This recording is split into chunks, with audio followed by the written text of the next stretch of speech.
जय श्री गणेश। इस वीडियो के अंदर हम करवा चौथ की कथा को सुनने वाले हैं, तो सभी भक्तों को एक बार करवा चौथ के व्रत की शुभकामनाएं। कार्तिक मास की चतुर्थी तिथि को करवा चौथ का व्रत किया जाता है। करवा चौथ के व्रत का संबंध करवा माता और गणेश जी से है। साल की गणेश चतुर्थी को गणेश जी का पूजन किया जाता है और कार्तिक मास की चतुर्थी बड़ी होती है, इसलिए इस दिन करवा चौथ का व्रत होता है।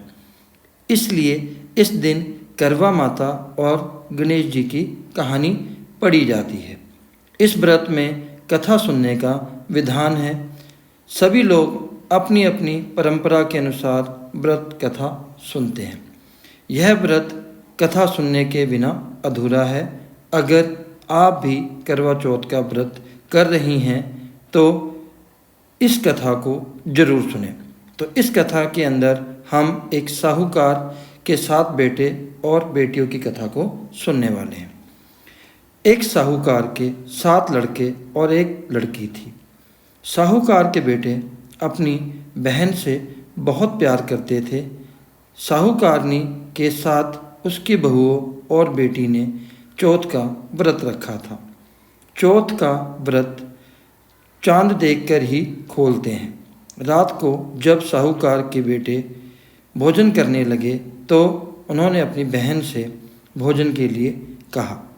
इस पर बहन ने बताया कि उसका आज करवा चौथ का व्रत है और वह खाना चंद्रमा को अर्घ्य देकर ही खोल सकती है और कुछ खा सकती है। सबसे छोटे भाई को अपनी बहन की हालत पर तरस आया। उससे उसकी हालत देखी नहीं गई और वह दूर पेड़ पर एक दीपक जलाकर चलने की ओट में रख देता है। दूर से बहन को दिखाता है। छलनी की ओट में रखा दीपक चांद की तरह लगता है। ऐसे में ऐसा लगता है कि चतुर्थी का चांद हो। बहन ने अपनी भाभी से भी कहा कि चंद्रमा निकल आया है और व्रत खोल ले, लेकिन भाभीयों ने उसकी बात नहीं मानी और व्रत नहीं खोला।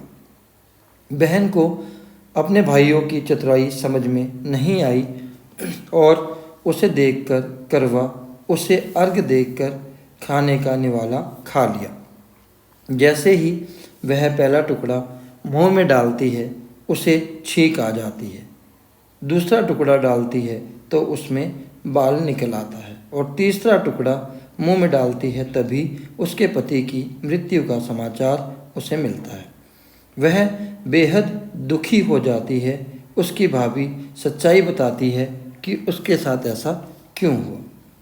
व्रत गलत तरीके से टूटने के कारण माता उससे नाराज हो गई हैं।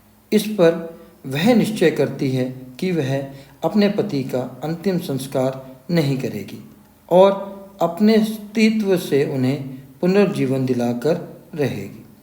शोकातुर होकर वह अपने पति के शव को लेकर 1 वर्ष तक बैठी रही और उसके ऊपर उगने वाली घास को इकट्ठा करती रही।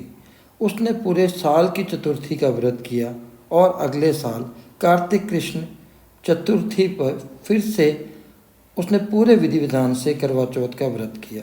शाम को सुहागिनों से अनुरोध करती है कि यम सुई ले लो, पिए सुई दे दो, मुझे भी अपनी जैसी सुहागन बना दो। जिसके फलस्वरूप करवा माता और गणेश जी के आशीर्वाद से उसका पति पुनः जीवित हो गया। जैसे गणपति और करवा माता ने उसकी सुनी, वैसे सभी की सुने और सभी का सुहाग अमर रहे। तो बोलो जय गणेश की जय। जय श्री गणेश।